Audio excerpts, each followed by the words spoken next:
The Shack. A 13-year-old boy named Mac gets off the bus and runs home. He is a farm boy in the Midwest. When he gets home he sees his father abusing his mother, and then him when he tries to defend her. He's a church deacon and a closeted alcoholic. Mac walks past the house of a woman, Octavia Spencer, who offers him milk and cookies. She advises him to talk to God and that he's done nothing wrong. That Sunday at church, he gains the courage to go up to the altar and ask for prayer. He confesses to the elder that he is sorry for not being able to protect his mother.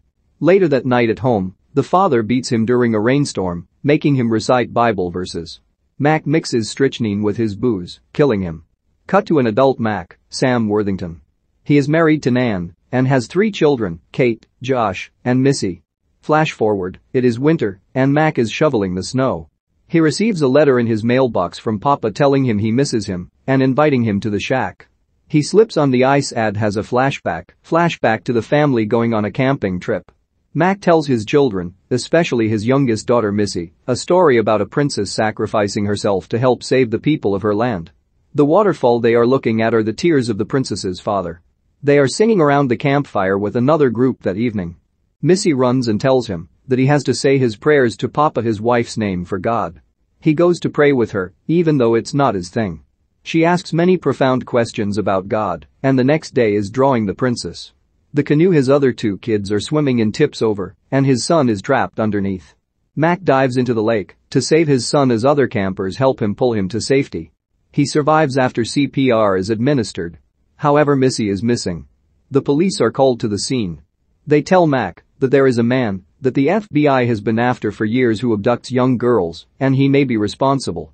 The town is put on alert with the FBI and community members gathered in the school gym preparing to search. He is blaming himself, but his wife keeps telling him it's not his fault.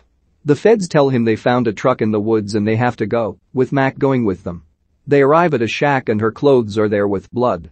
Flash forward, Mac wakes up on the ice and accuses his best friend Willie, Tim McGraw, of sending the letter.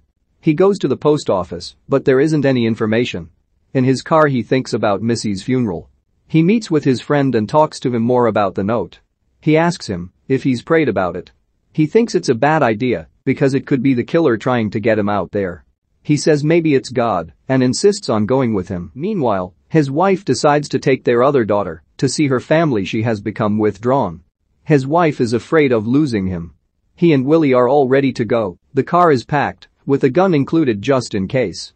He goes to get his stuff and Mac takes the car and leaves without him. On the way he hears the voices of his friends and family and almost gets into an accident with a semi-truck once he hears Missy's voice.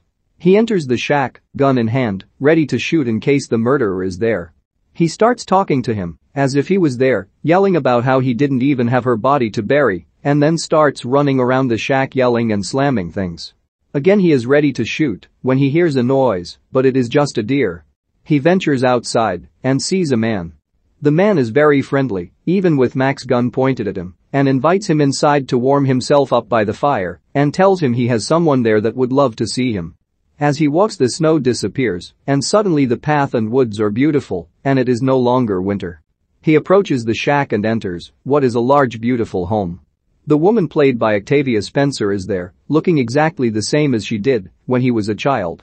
She is God, Papa, the Father, the man is her son, Jesus, and a woman named Sumire is there also, and she is the Holy Spirit.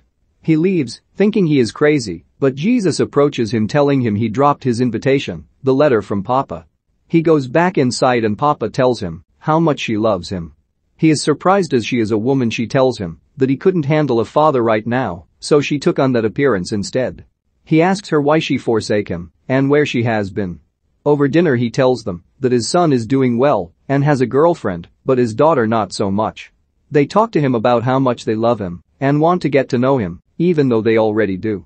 While he sleeps he has visions of his daughter being kidnapped. In the morning he talks to Papa over breakfast about how she punishes people.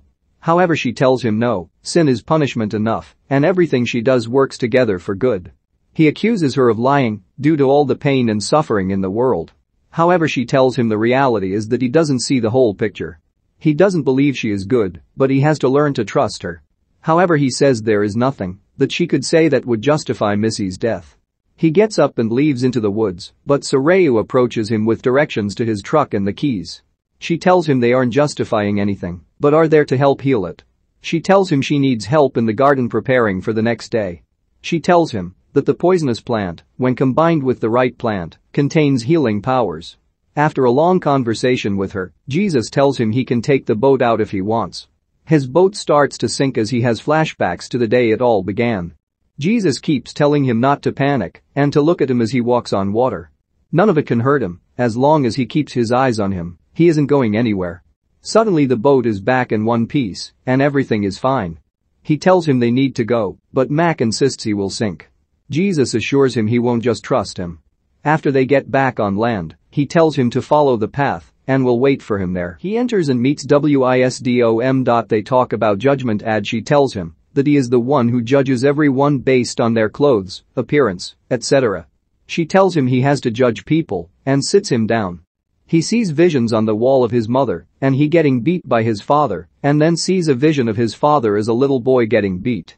Cut to him seeing the visions again of his little girl being taken away. She asks him if God is to blame, and he says yes. She says if it is so easy for him to judge God, that he must choose one of his children to go to heaven and one to hell, since that's what he believes God does. She gives him reasons why he could pick either one. He tries to leave saying it isn't fair and he can't choose, but she keeps saying he must. He says that he will go to hell instead of them and take their place. She tells him that's what Papa goes through. There's no such thing as a pain-free life, and as long as there is free will, evil will be invited in. He sees visions of Missy playing and blowing him a kiss and then running to him. He asks if Missy forgives him for not saving her. She tells him that she never felt that way. Back at the beach, he and Jesus run through the water. That evening all three of them take him to the top of a hill. Sumire covers his eyes, and when he opens them, he sees people glowing as they see people in color and light. One is walking towards them, it's his father. He apologizes to Mac and says he was blind and couldn't see anyone. Mac says he was scared and they forgive one another. In the morning Papa comes to him, now as an American Indian man. He brings him to the woods and wants Mac to forgive the killer. He says he wants to hurt him and he wants God to hurt him also. He tells him that he too is his son and he wants to redeem him. Mac says he should burn in hell, but Papa reminds him that he is not the judge. He guides him into forgiveness and tells him it's okay, that he is still mad and it will get easier in time. He is led to her body, which he wraps and carries her back to the shack. He asks Jesus to take her as he can't, and they put her in a coffin and bring it to the garden for burial. Beautiful flowers grow above the ground. He is ready to go home, however they tell him that he needs to talk to Kate as she blames herself for Missy's death. He tells them that he still wants them in his life. Suddenly it is winter again. On his way home he is hit by the truck and winds up in the hospital. Willie is there and tells him that he never made it to the shack and was hit by the semi that night on the way there. His family comes into the room and he tells Nan that he saw Missy and she's beautiful. He talks to Kate and tells her nothing is her fault. She feels it was her fault because she stood up on the boat, causing it to tip over in the first place. He tells her she doesn't have to go through it alone. His life turns around and they are able to once again have a happy life.